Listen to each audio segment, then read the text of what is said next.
Hey everyone, this is Angela from Bake It With Love, and we're doing a bunch of cookies today. I actually have some no-chill rolled sugar cookies that I did earlier, and we made some bunnies because we're looking forward to Easter. Today I'm behind the ball and we're doing Valentine's stuff on Valentine's. We're going to do some heart cookies with my favorite sugar cookie recipe of all time.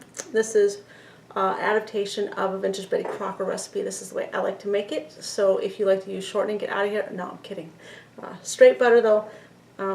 Sugar, eggs, some extracts, baking powder, and salt. Really simple. And with our extracts today, because we are doing some heart themes, I'm going to have a little bit of cherry in there because we'll be flooding the icing on these cookies later in another video. And when I do that, I'm going to want my icing to be kind of cherry flavored. So I'm going to cream together my sugar and my butter here like I usually do to start out with, and then I'll be back with you.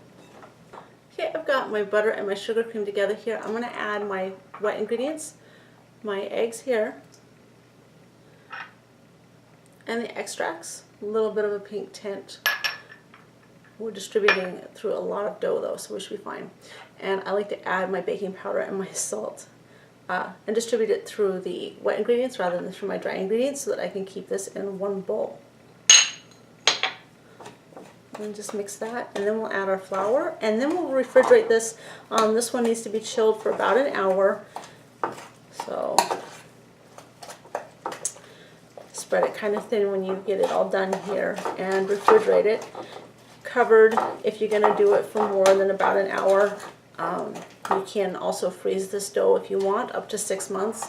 Double wrap it in cling wrap and place into like a freezer container or freezer bag, airtight, and it will store, like I said, for up to 6 months. In the refrigerator you can keep your cookie dough for about 3 days before baking it. Okay, we've got our wet ingredients kind of incorporated here. We're going to add 2.5 cups of our all-purpose flour, and you can do this all at once. And then mix this in until all of your flour is incorporated into the wet batter, and you have a nice cookie dough.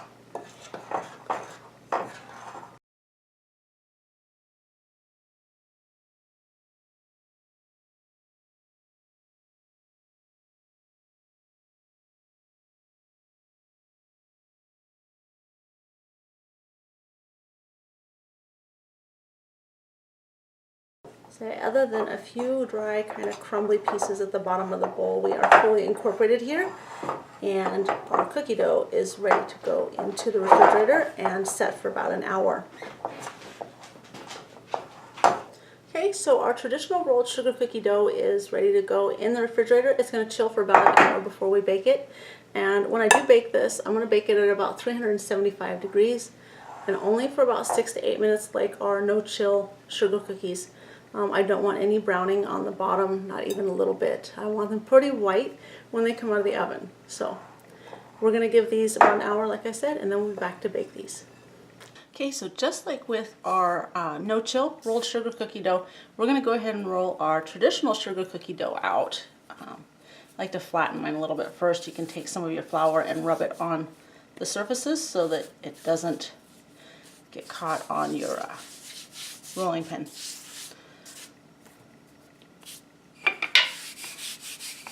Get your rolling pin covered. I have my baking sheet ready with parchment paper. I am an avid fan of using parchment paper, and I didn't always use it, so I don't know what was wrong with me before finding it.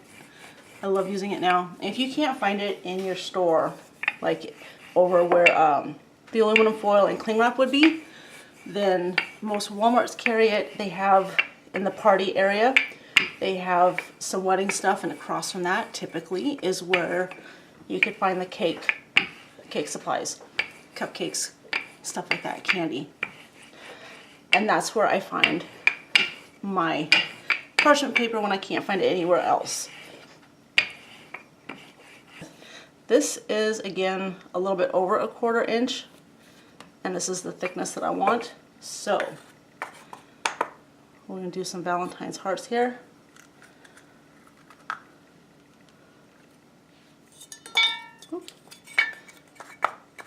I like to kind of dust the edges of my cutters with some flour before I cut out my shapes. I wiggle it a little bit, and then it should, like that, just fall out. So we have a nice thickness on these. And transfer them into your parchment paper lined baking sheet and leave some room in between so that they can spread. They shouldn't, but just because.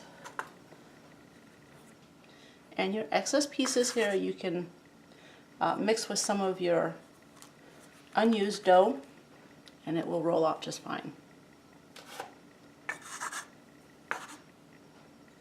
When I wiggle, I lose a little bit of my edging, so just FYI, it's better to go straight down. You can do it this way, like see my little edges?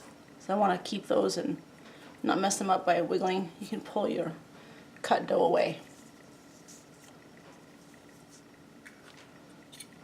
And then you're supposed to use a spatula, but I've got enough fingernail to lift it up off my pastry mat. So anyway, like I said, we're going to finish cutting out our shapes. Our oven is preheated to 375 degrees, and I'm going to bake these for 6 to 8 minutes, making sure that they still look pretty light colored, and I shouldn't see any browning on the bottoms of the cookies. And we will be back when they're done baking. So our traditional sugar cookies have been rolled, baked, and they're out of the oven and nice and cool now. They are ready to decorate, which is the next step. We'll be making some royal icing for sugar cookie decorating. So I hope that you stay tuned and watch that. I hope you liked the video. If you did, please give it a big thumbs up. Don't forget to subscribe on your way out. We have lots of fun stuff coming up. Thanks. We'll see you next time.